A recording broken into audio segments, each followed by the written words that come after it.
Welcome back. You're watching Nation Tonight. Prime Minister Narendra Modi, along with the Sri Lankan President Ranil Wickremesinghe and the Prime Minister of Mauritius, Pravind, Jugnauth, jointly launched India's Unified Payment Interface or UPI services in Sri Lanka as well as in Mauritius. RuPay card services were launched in Mauritius. Prime Minister Modi said India's UPI or United Payments Interface comes in a new role today, uniting partners with India. Listen in. Indian ocean क्षेत्र के 3 मित्र देशों के लिए आज एक विशेष दिन है। अपने ऐतिहासिक संबंधों को आज हम आधुनिक डिजिटल रूप से जोड़ रहे हैं। ये हमारे लोगों के विकास के लिए हमारे कमिटमेंट का प्रमाण है। फिनटेक कनेक्टिविटी के माध्यम से केवल क्रॉस बॉर्डर ट्रांजैक्शंस की ही नहीं, क्रॉस बॉर्डर कनेक्शन को भी बल मिलेगा। भारत का यूनिफाइड पेमेंट्स इंटरफेस यानी यूपीआई आज नया दायित्व निभा रहा है, uniting partners with India. Now, speaking about the convenience and speed of UPI transactions, the Prime Minister informed that more than 100 billion transactions took place via UPI just last year, which were worth 2 lakh crore rupees. Sri Lanka and Mauritius, remember, join a long list of countries that now accept India's UPI. France, Singapore, UAE, 10 countries in Southeast Asia, Bhutan, Nepal, all of these countries have accepted UPI now. So it's really going farther and farther as regards to the expansion of India's UPI. What does it mean for India's fintech sector? To talk more on this, I'm joined by Rajjat Gulati, co-founder Plutos ONE. I'm also joined by Ashwini Kakkar, former chairperson Mercury Travels. Good evening and namaskar to both of you. Welcome. I'd like to start with you, Mr. Kakkar. This seems like a good news for travelers who wish to go abroad, who wish to go outside of India, but help us understand, how does it make things easier for Indians who are traveling outside the country? So let me start by saying that this is a brilliant strategic initiative, not only from India, but also from our Prime Minister. I think this is a great initiative for global South cooperation and for sharing digital public infrastructure across the whole region. I think with this, at least all the visitors, whether they are Indian visitors, Sri Lankan visitors or Mauritian visitors, they will all be able to do on their mobile itself, transactions, able to do, funds transfers. A lot of the merchant payments will be able to be done on these platforms. And this is going to be a great promoter of tourism. And this is going to be almost as powerful as the visa-free travel between these countries. Why? Because imagine you go to Sri Lanka or to Mauritius and use your mobile phone to pay exactly like you pay in India. I mean, that would be fantastic, wouldn't it? And all these transactions are not only easier, they are faster, they are cheaper, they are secure, they are convenient, and they are inclusive. So I think this is truly a path-breaking kind of initiative, which will help not only Sri Lanka, Mauritius, but will also help India in the long run, because we have 10 other partners who are playing the game with us. Yeah. Rajjat Gulati, this year during the budget, the finance minister said that the digital public infrastructure being strengthened in the country is important for the formalization of the economy. This with respect to the strengthening of the fintech sector. How do you see this? The fact that India has emerged as one of the front runners when we talk about the fintech sector, and now UPI going global. How do you really see this panning out? Thanks, Shreya. So I see this as a major milestone in being able to export a lot of the soft power that we have in India. This is something that, so 20 years ago, we were an outsourcing hub for a lot of these places, and we were essentially doing the jobs that were too expensive to do there. It was just cheaper.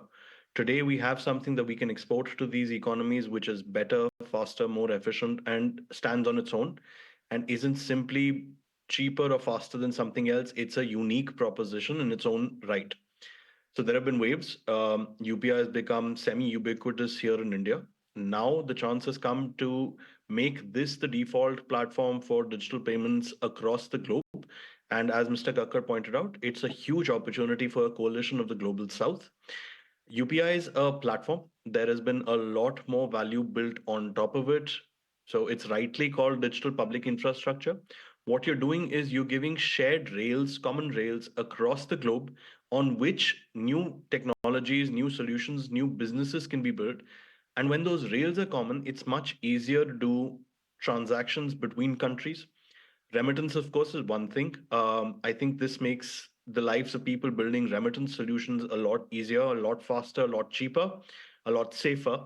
But even for spending, when you talk the same language, when you have the same customs, you connect people better.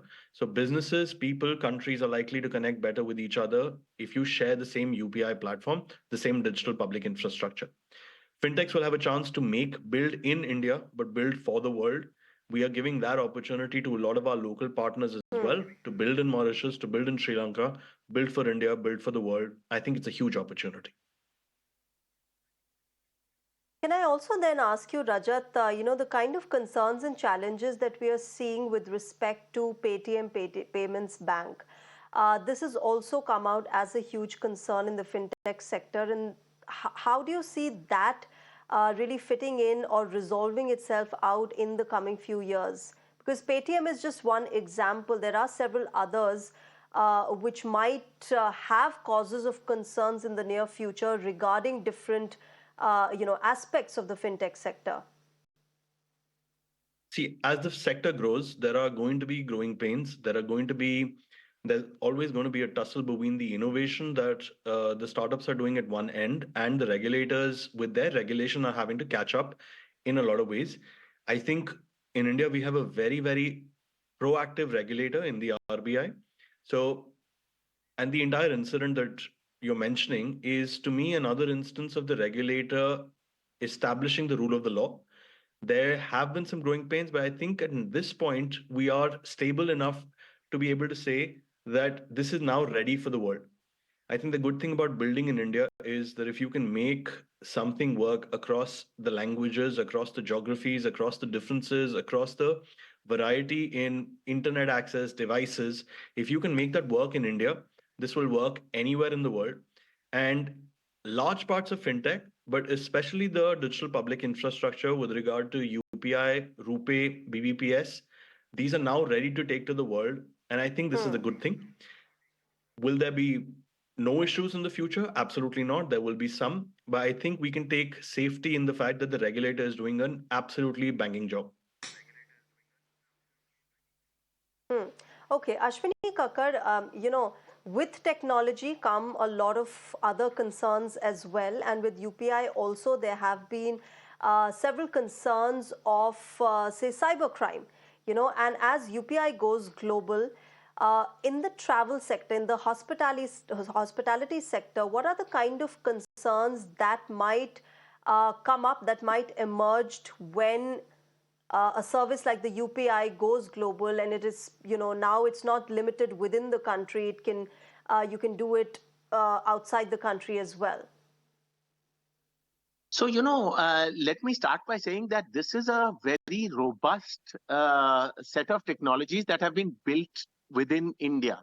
If you look at the fact that this started in 2016, so it's not new, it's 9 years old, it's been very well tested, and the current run rate on UPI and these kind of platforms is about $2 trillion a year. So it's not a small Johnny come lately, and these are basically large platforms and all the apps can ride on these platforms. Even large apps like Google Pay, Razorpay, PTM, all these can ride on those rails, like Rajat said, and that is the beauty of this whole situation. And luckily for us, these countries have not only the UPI platform, but also the RuPay platform, which provides a whole lot of different kind of connectivity between banks, ATMs, all kinds of other operators. Now, like Rajat said, it's not as though there will never be any issues in this whole arena.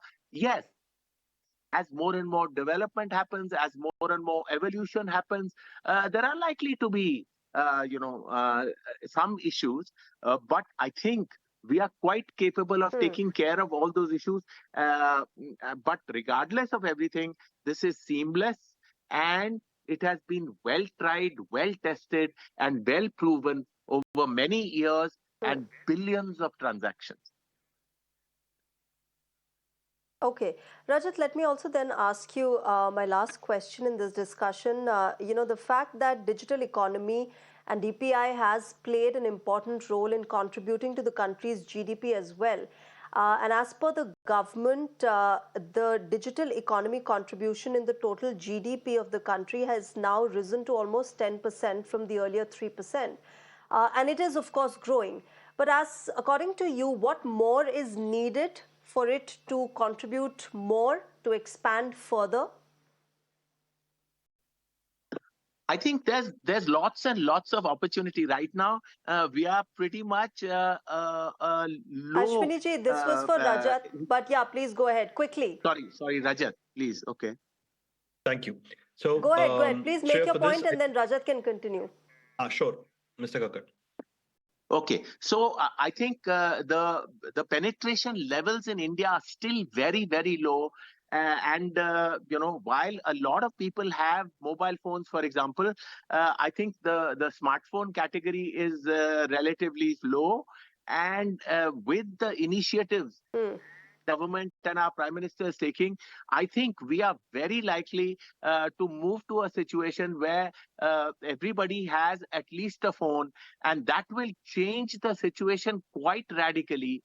And it's not just developing physical infrastructure, but this digital infrastructure is going to change the game dramatically. As far as the UPI and RuPay part are concerned, I have to say that this is also changing the game, because the rupee is getting more and more accepted in a lot of these countries, and that changes the game. Why? Yeah. Because you don't have to convert everything into dollars and conversions in Mauritian rupees or Sri Lankan currency or UAE dirhams.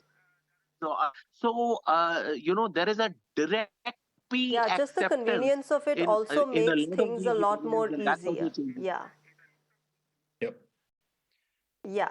Rajat, please go ahead.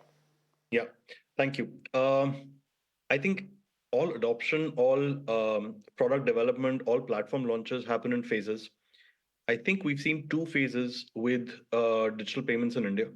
There has been innovation at two different levels, one with UPI and then with UPI becoming semi-ubiquitous, adding the RuPay layer on top of it, where the same QR code can now be used to make payments with credit instruments, for example. I think that was a game changer. But I think what we're still seeing with the data on UPI is that the adoption is still a top 20% phenomena in India. The penetration needs to be deeper. The benefits of these technologies needs to go down to the last Indian. And to do that, I think the best placed sort of vectors are the banks. The banks need to strengthen their digital games. They need to take the benefits of what NPCI and the government of India have built down to every last user. And they need to be empowered by the regulator and by the government to make this happen. And we think that's the next big opportunity. And everything else will come thereafter. Every time a new set of users picks up a new technology, new use cases emerge, new technologies emerge, new pain points emerge that need to be addressed. I think the opportunity to build, to innovate will come when the next set of users, the next 200 million, 300 million Indians start using UPI. And for that, I think the banks Yeah. need to step in. All right, we'll wrap it up here. We'll have to see how this pans out, India's UPI and DPI journey. Thank you very much, Ashwini Kakkar and Rajjat Gulati, for joining us on the broadcast and sharing your thoughts.